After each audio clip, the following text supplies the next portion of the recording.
Di kelas, profesor sedang mengajar. Newton yang menemukan hukum Newton benar-benar seorang jenius. Namun dia berkata, Newton adalah seorang plagiaris. Apa? Joseph Lawson mengemukakan hukum ini 50 tahun sebelum Newton. Hal ini membuat profesor tidak bisa menahan diri untuk membantah. Mengatakan bahwa apa yang dia katakan adalah benar. Mengapa Joseph Lawson masih tidak dikenal hingga saat ini? Apakah karena Newton lebih paham tentang pemasaran daripada dia? Menyebabkan teman sekelas tertawa. Profesor dengan cerdik mengatasi keraguan yang membuatnya malu.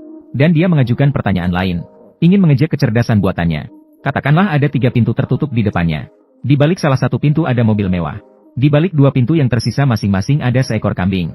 Jika dia memilih pintu secara acak terlebih dahulu, kemudian pilih dari 2 pintu yang tersisa, tolong buka pintu yang diketahui berisi kambing. Jadi, apakah dia ingin memilih mobil? Apakah dia akan tetap pada pilihannya yang pertama? Ataukah dia akan beralih ke pintu yang tersisa? Ben tanpa ragu memilih untuk berubah. Hal ini membuat profesor sangat terkejut. Cepat katakan bahwa kamu tidak takut memilih mobil.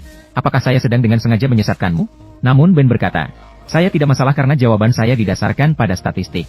Berdasarkan perubahan variabel. Perubahan variabel, tapi saya hanya bertanya pertanyaan sederhana. Ya, variabel mengubah segalanya. Saya ingin mendengarnya dengan detail. Ketika saya secara acak memilih satu pintu, saya memiliki peluang 33,3% untuk memilih yang benar. Namun ketika Anda membuka salah satu pintu dan meminta saya memilih lagi, sekarang jika saya mengganti pintu, maka peluang saya memilih yang benar akan menjadi 66,7. Jadi tentu saja saya memilih untuk berubah. Profesor sangat terkejut. Tidak terduga, Ben menjawab dengan benar. Yang membuatnya terkejut adalah, pada umumnya, orang cenderung terpengaruh oleh prasangka, ketakutan, dan emosi mereka. Namun memilih untuk tidak mengubah pilihan awal. Namun dia menempatkan perasaannya di samping. Dengan menyelesaikan masalah matematika sederhana, dia memenangkannya. Sebuah mobil baru yang mengkilap. Namun yang lebih mengejutkan profesor adalah, seorang siswa yang tidak pernah dia perhatikan sebelumnya. Tingkat kebenaran ujian matematika mencapai 97%. Campbell. Dia adalah mahasiswa MIT yang sangat berbakat dalam matematika. Pada saat yang sama, kami juga memperoleh surat pemberitahuan dari Harvard Medical School. Namun tidak hanya itu. Ketika dekan Harvard Medical School melihat chefnya, dia bahkan terkesima. Dia mendapat nilai A di ujian pramedis di MIT. Nilai ujian masuk Harvard Medical School mencapai 44 dari 45. Dan juga menjadi ketua kelompok dalam Olimpiade Matematika Amerika Serikat. Dan pernah menjadi asisten untuk 2 profesor terkenal. CV yang begitu bagus membuat dekan Harvard Medical School tak henti-hentinya memuji dia. Namun masuk ke sana pasti tidak ada masalah. Namun untuk mendapatkan beasiswa Robinson senilai 300.000 di sekolah kedokteran, hanya memiliki CV yang bagus tidak cukup. Dekan mengajukan pertanyaan yang dalam padanya. Ben, bisakah kamu memberitahuku? Apakah kamu memiliki prestasi gemilang yang memukau? Hal ini benar-benar membuat Ben kesulitan. Karena dia sudah bercerai sejak kecil. Dia sudah merasakan betapa sulitnya kehidupan sejak dini.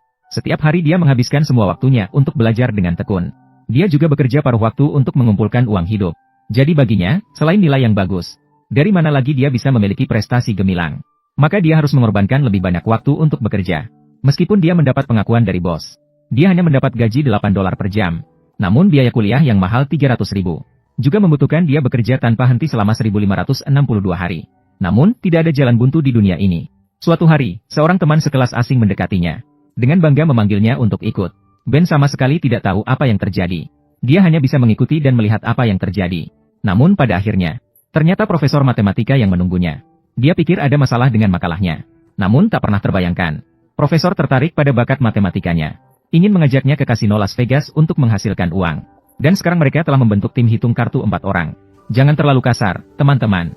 Nama saya Chiana Fisher. Xiao Chai Jil. Namun dia menolak tanpa ragu. Karena meskipun hitung kartu mereka sah, namun ini tetap perjudian. Bagi seseorang yang hanya tahu membaca. Di satu sisi, dia merasa mungkin tidak memiliki bakat ini. Di sisi lain, dia juga tidak pernah merasakan kehidupan yang licik. Namun ketika dia kembali bekerja di toko pakaian, anggota tim hitung kartu, Jill, berhasil menemukannya. Tidak jelas apakah dia menyukainya, atau atas perintah profesor.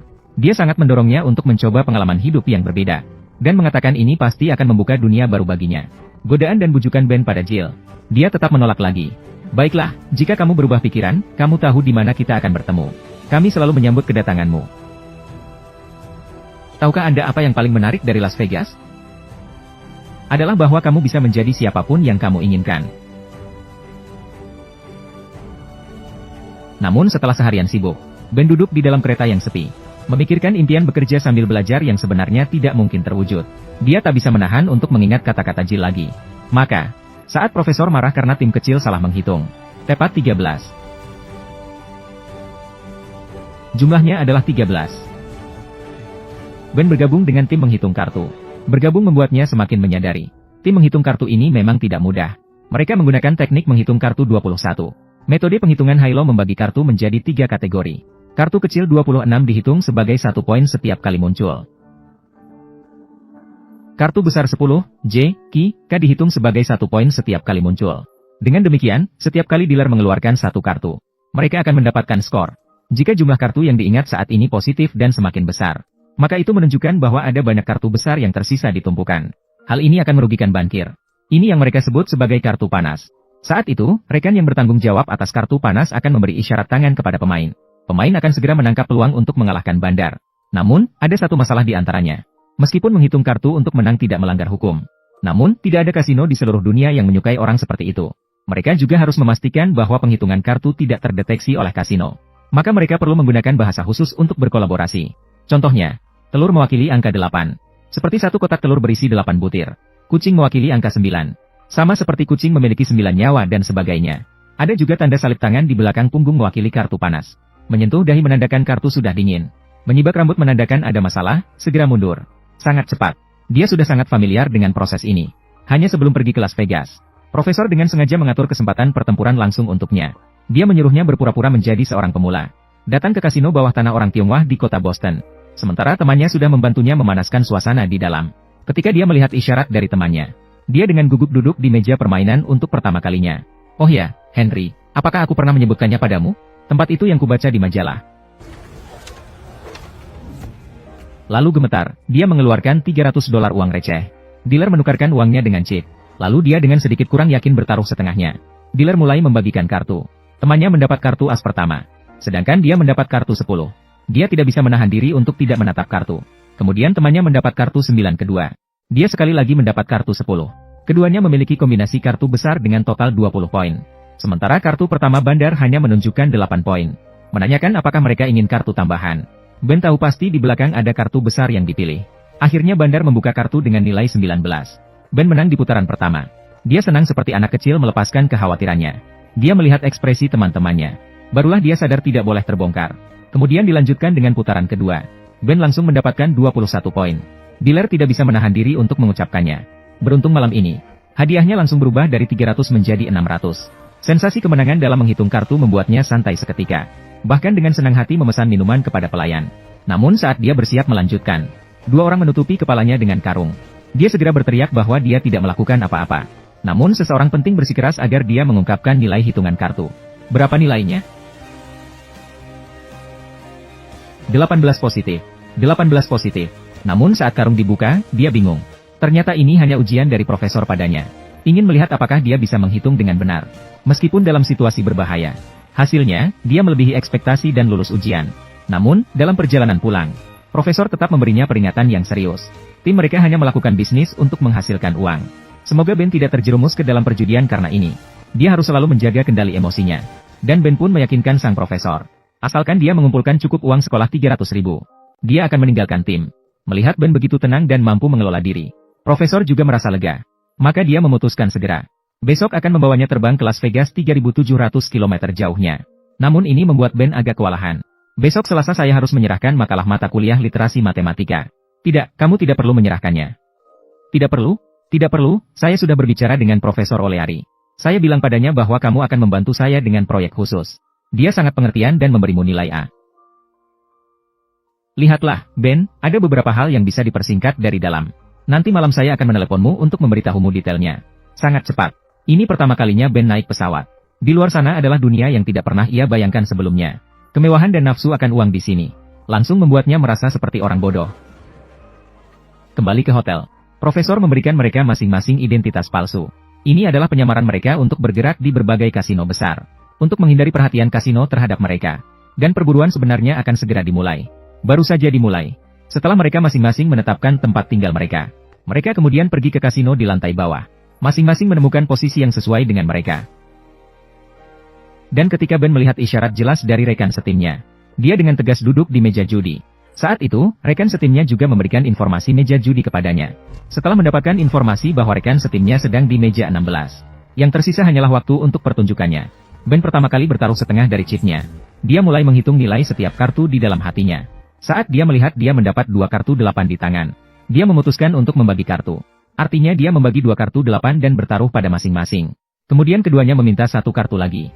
Hasilnya keduanya mendapat kartu bernilai 10. Dengan begitu, dia memiliki 2 kartu bernilai 18, lebih besar dari kartu aslinya. Sementara itu, Bandar hanya memiliki 15 poin. Hanya dengan mengambil kartu ada kemungkinan untuk menang. Namun Bandar akhirnya kalah. Begitulah. Melalui keterampilan menghitung kartu yang akurat miliknya, 1 taruhan berubah menjadi 2. Dia memenangkan hadiah 4 kali lipat dari Bandar. Namun yang lebih menakjubkan adalah, bahkan berikutnya, dia menang lagi. Di putaran berikutnya, dia menang lagi. Dia mendapatkan keuntungan besar dalam sekejap. Dia tidak bisa menahan kegembiraan atas kemenangannya dan berteriak keras. Keberuntungan besar malam ini. Selanjutnya, dia berkeliling di antara meja judi. Hadiahnya tumbuh berlipat-lipat seperti bola salju.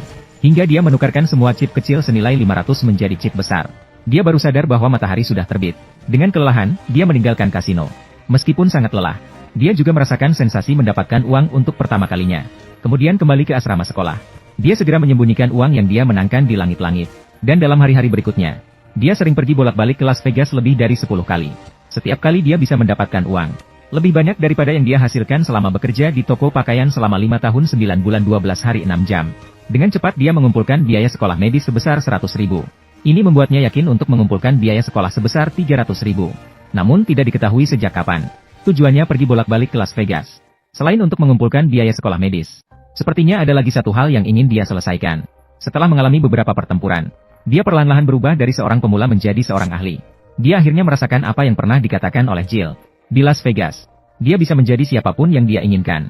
Sedangkan sebelumnya dia hanya seorang mahasiswa yang tidak dikenal. Setiap hari hanya berputar antara kelas dan bekerja di toko pakaian. Sesekali, hanyalah pergi ke bar di luar kampus Harvard. Bersama sekelompok pria memesan bir murah. Tapi sekarang di sini, mereka bisa membeli apapun yang mereka inginkan. Seperti kamar kos kecilnya berubah menjadi mansyah mewah. Sepeda tua yang rusak berubah menjadi mobil Lincoln yang mewah. Dan bar yang penuh dengan anak laki-laki bau juga telah ditingkatkan. Menjadi tempat yang lebih menarik.